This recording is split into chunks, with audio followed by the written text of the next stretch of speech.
like gi choke stuff. So I'm taking that and kind of switching it towards attacking from the back. I feel like a lot of us like kind of understand how to do a bow and arrow, and I'm going to show more than this. I'm going to show a bow and arrow, but I'm going to show level lapel choke off the back as well. But I feel like a lot of us know how to do a bow and arrow, but we don't really know a lot of the kind of the small intricate details that make a bow and arrow so successful. Because it is the most successful submission in jiu-jitsu. There was a survey done a while ago of like 400. Holy propaganda. Oh God. There was a survey done of like 300 something professional black belts, like what is the most reliable submission, and the bow and arrow was ranked like 60% of the bows. And it is, it's a solid submission. So, let's talk about this.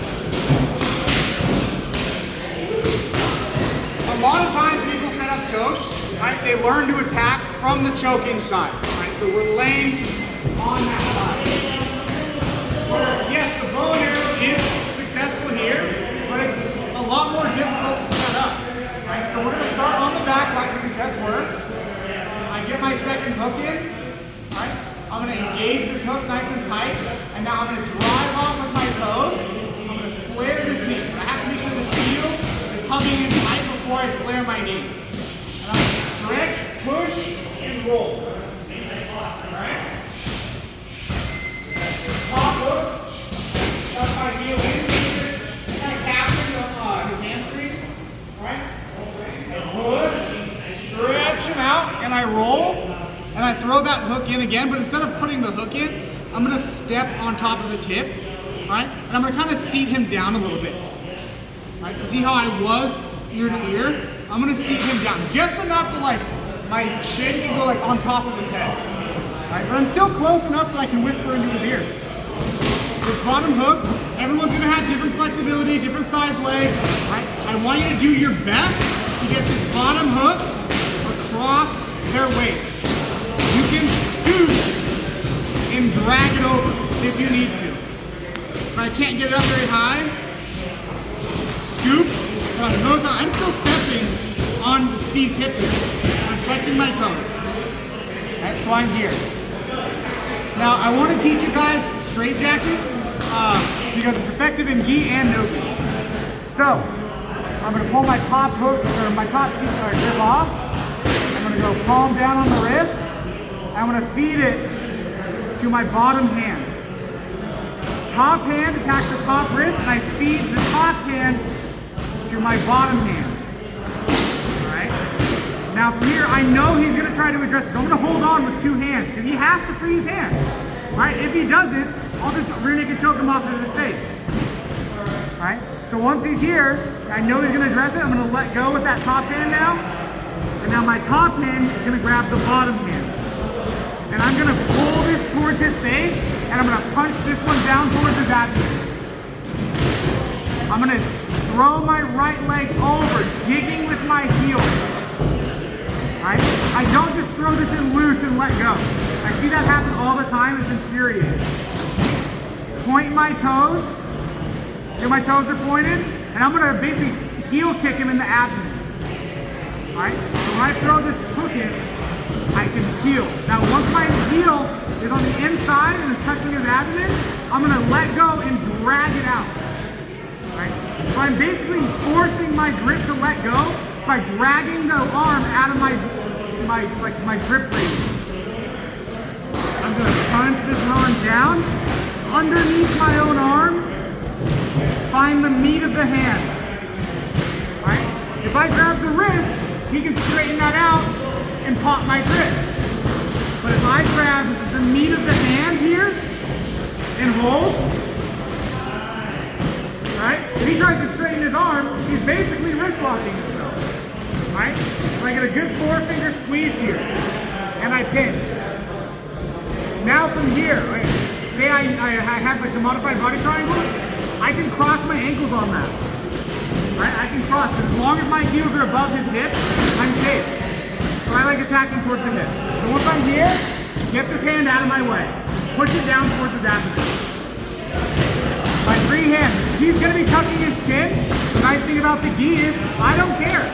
If he tucks his chin or not, this lapel will slip. So, I'm going to dig with my thumb, find the neckline, slide it. My thumb will find underneath his collar or his chin. And I'll use that to roll, all right?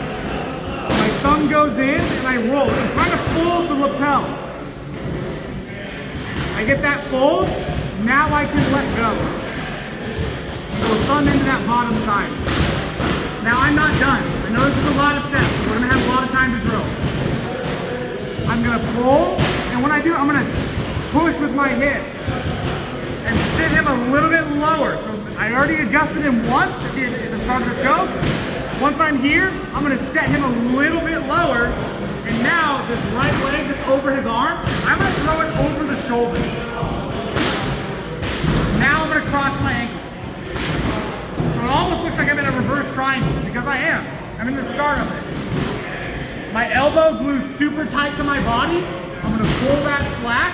I'm gonna extend my legs and try and straighten my arms.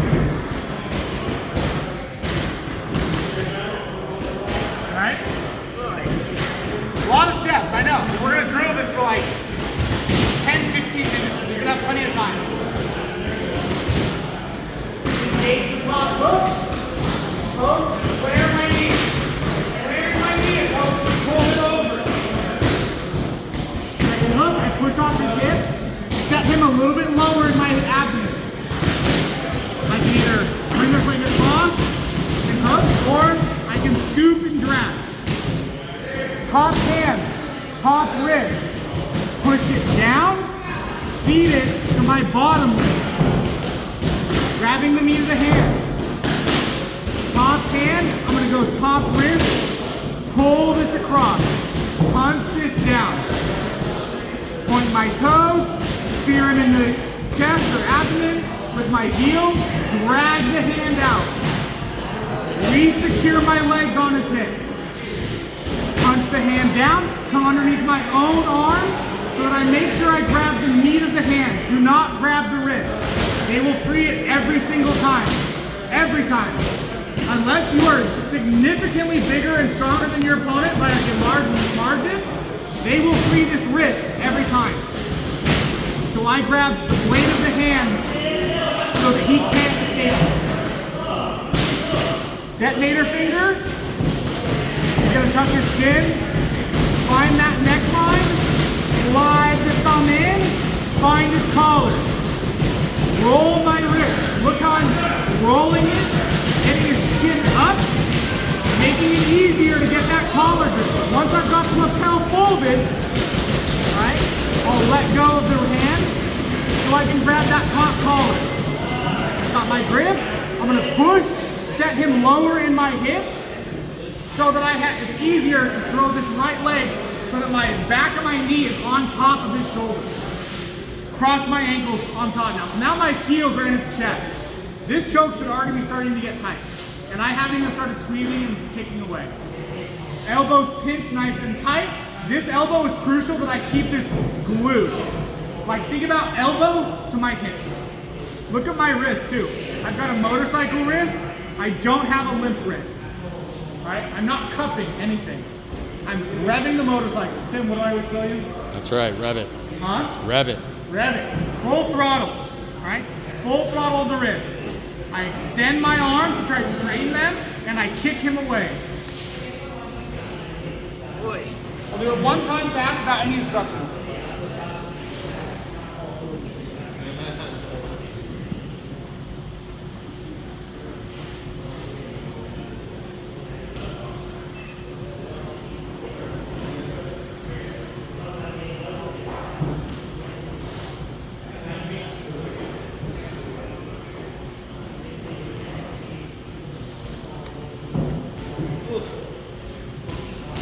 The reason this choke is so many steps is because it's not the choke that's the step, it's the setup that I'm taking a lot of time on. But the whole time I'm making sure that he can't free his head by popping it out the bottom of my arm somewhere.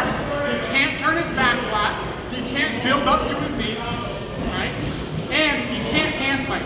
So the whole time I'm pinning his arms low on his abdomen. How is he going to defend his neck when his hands are down by his belt?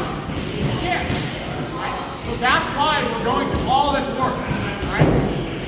having the best finishing mechanics in the world means nothing if you don't even have a good enough setup to get yourself there. Does that make sense to everybody? Sound pretty fair? Do you have any questions at all? I know it's a lot of steps. It's probably like a 20-step move. I think like I said, we're gonna drill this till 7:12.